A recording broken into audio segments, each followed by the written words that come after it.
हाय, मी मानसी आणि आपण एक्सप्लोर करतोय केरळ आणि हा आहे एपिसोड 3 मुन्नार. फॉर मुन्नार आम्ही अलप्पीवरून कोचीला ट्रेनने गेलो आणि ट्रेनने पोचल्यानंतर तिथून कोचीवरून आम्ही बस पकडून मुन्नारला गेलो.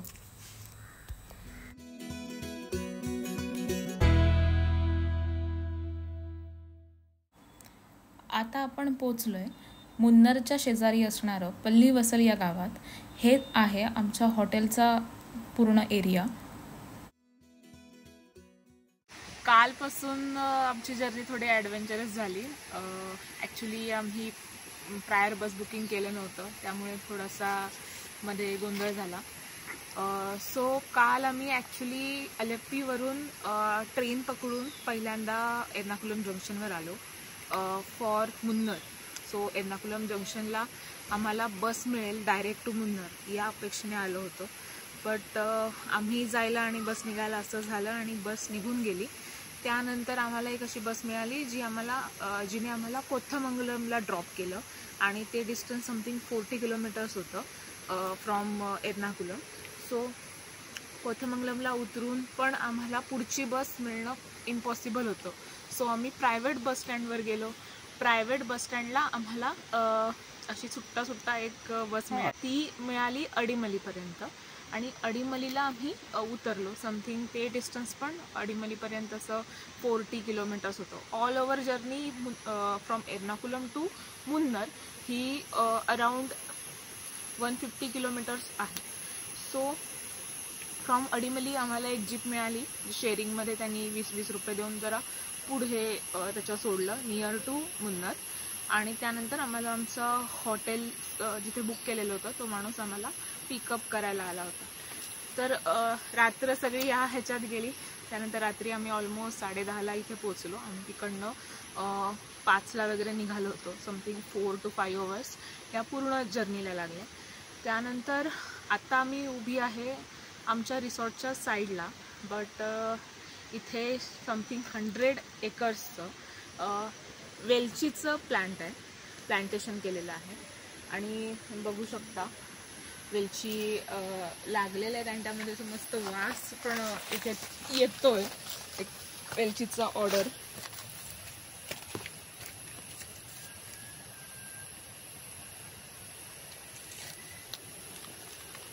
काढून पण टाकतो त्यांना.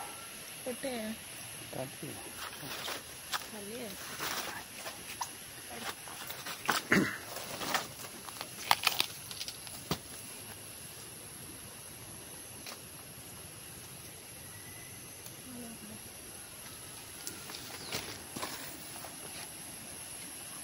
आय थिंक हीच जी वेलची आहे ही सुकवतात आणि ही सुकल्यानंतर आपल्याला जसं मिळते ते कवर तसं तयार होतं.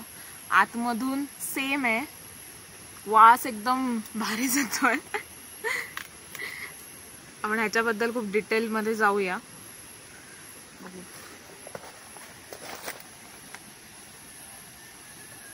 आतमध्ये अशा बिया आहेत वेलची.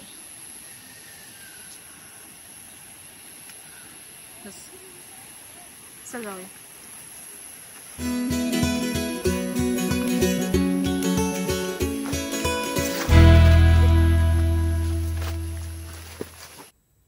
आता आपण चाललोय मुन्नार जवळ असणाऱ्या टी म्युझियमकडे आणि आम्ही जिथून राहतोय तिथून ते ऑलमोस्ट 15 किलोमीटर आहे.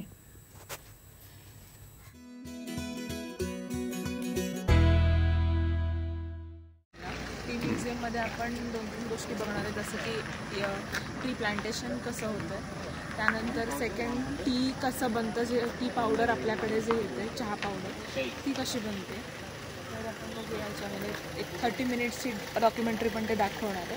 त्यामध्ये टीची हिस्ट्री, प्लांटिंग आणि टोटल फॅक्टरी आउटलेट आपण बघूया. Tea plantation.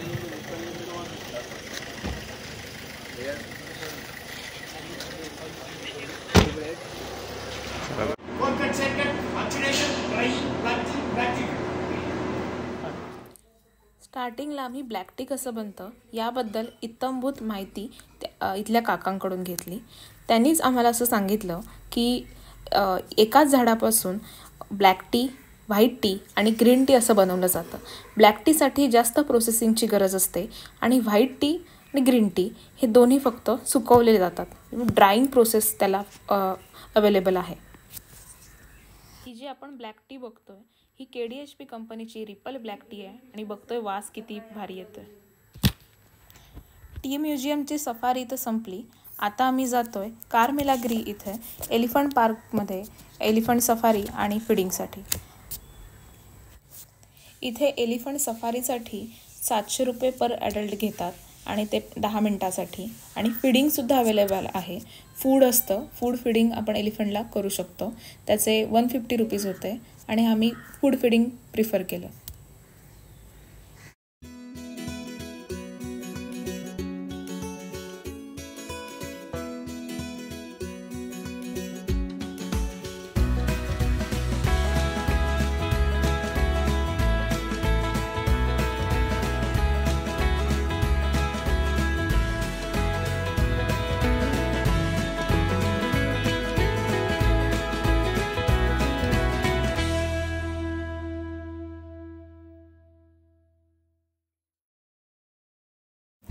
आता आपण चाललो आहे एरविकुलम नॅशनल पार्कमध्ये.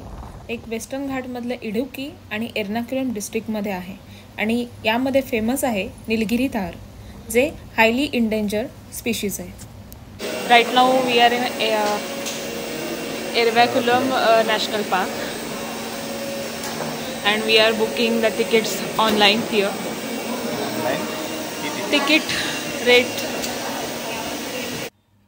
तिकीट बुक करतोय आणि तिकीट बुक झाल्यानंतर इथे एक बस असणार आहे जी जंगल सफारीसाठी आम्ही प्रिफर करतोय.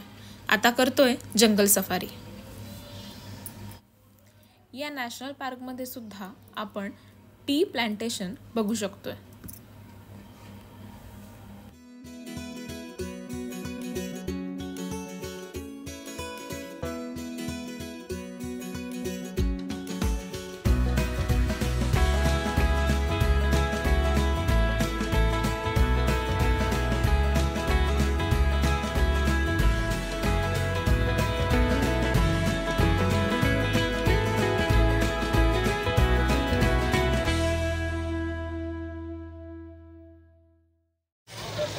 आपण आलोय एरविकुलम नॅशनल पार्कला आणि तिथे ते निलगिरी थार फेमस आहे आणि ते निलगिरी थार आपल्या जवळ येतंय. आय थिंक स्वतःहून येतंय.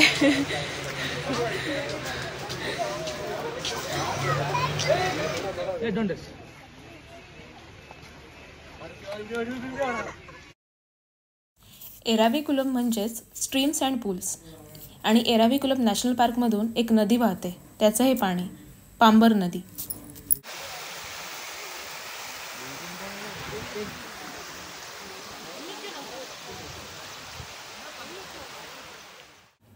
हा आहे एरविकुलम नॅशनल पार्कचा पिक पॉइंट. आता आम्ही चाललोय कलरीपयट्टू आणि कथकली बघण्यासाठी. या शोजचं आम्ही ऑनलाईन बुकिंग केलं होतं पुनर्जनी नावाच्या एका इन्स्टिट्यूटमधून आणि त्याची लिंक आम्ही डिस्क्रिप्शन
बापरे माणूस कोण गप्पो ना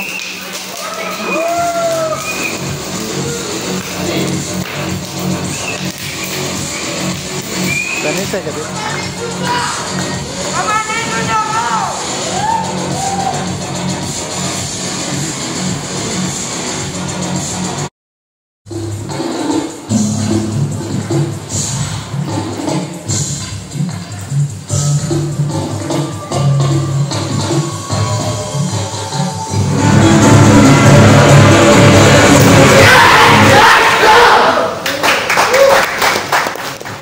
आता आपण आहोत पल्ली वसलच्या सिनामन स्पाइस गार्डन में।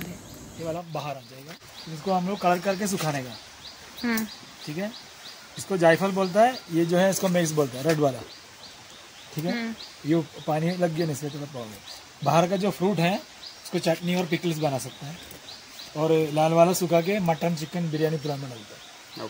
और इसके अंदर एक सीड रहता है, वो ग्रेटिंग करके खाएगा, स्टमक पेन चला जाएगा।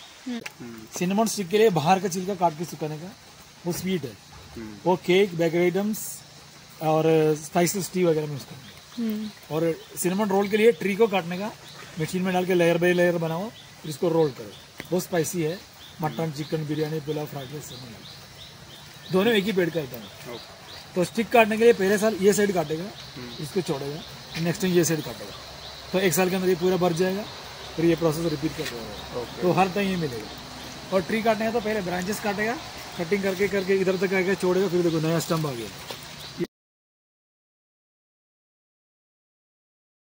और ये देखिए नीचे से आता है पूरा डंडा है ना। ये रूट से है क्या स्टेम से? रूट से स्टेम आता है। अभी ये फूल है, ये फूल के बाद इसके ये फूल, बाद में ये सीड आएगा। अभी ग्लोसी ग्रीन है, डार्क ग्रीन हो जाएगा। उसको तोड़ के धूप में नहीं सुखाने का, डार्क रूम में डालो, गर्म हवा चलो। ये सीड लगाने के बाद आता नहीं क्या? नहीं पेड़ नहीं पेड़, उसको ग्लोसी ग्रीन है, थोड़ा रफ ग्रीन हो जाएगा, इसको तोड़ के सुखाने का। इसमें ध्यान रखने का, धूप में नहीं सुखाने का। ओके, धूप में सुखाएगा ग्रीन कलर चला जाएगा, सेकंड क्वालिटी है।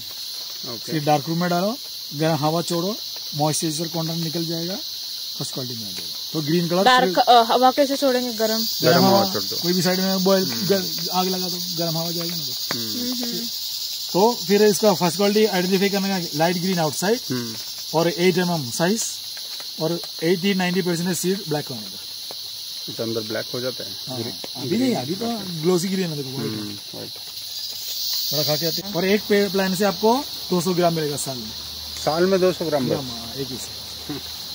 और ये लगाने के टाइम क्या करता है, ऐसा 1 या 2 स्टेम लगाता है बड़ा वाला। फिर देखिए नया, देखो नया आ गया ना, ये पूरे एरिया में अपने आप फैल जाएगा। पहले शेड चाहिए, डायरेक्ट धूप लगेगा, पहले में जैसे पूरा सूख जाएगा।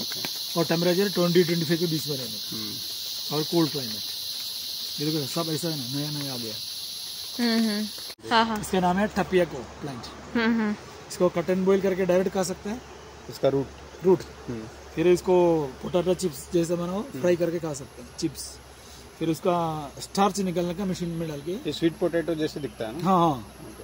फिर उसका स्टार्च निकल के मशीन में डाल के टपिया का पेस्ट बनाता है, जिसको साबुदाना बोलते हैं। फास्टिंग टाइम में बनाता है, खीर बनाता है। और फॉरनर इसको टी में डालते हैं, बबल टी, इससे बनता है।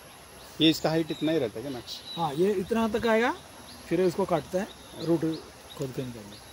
नाम है टपियाको। फिर भी आता है, तो उसी टाइम पूरा फॉरनर्स आता है, Canada, UK, Britain. Blue colour होता है क्या? हाँ, पूरा पर्पल ब्लू में आएगा, और 1 महीने तक फ्लावर रहेगा, बाद में खराब होगा। अभी 2030 में आएगा। 30 में आएगा।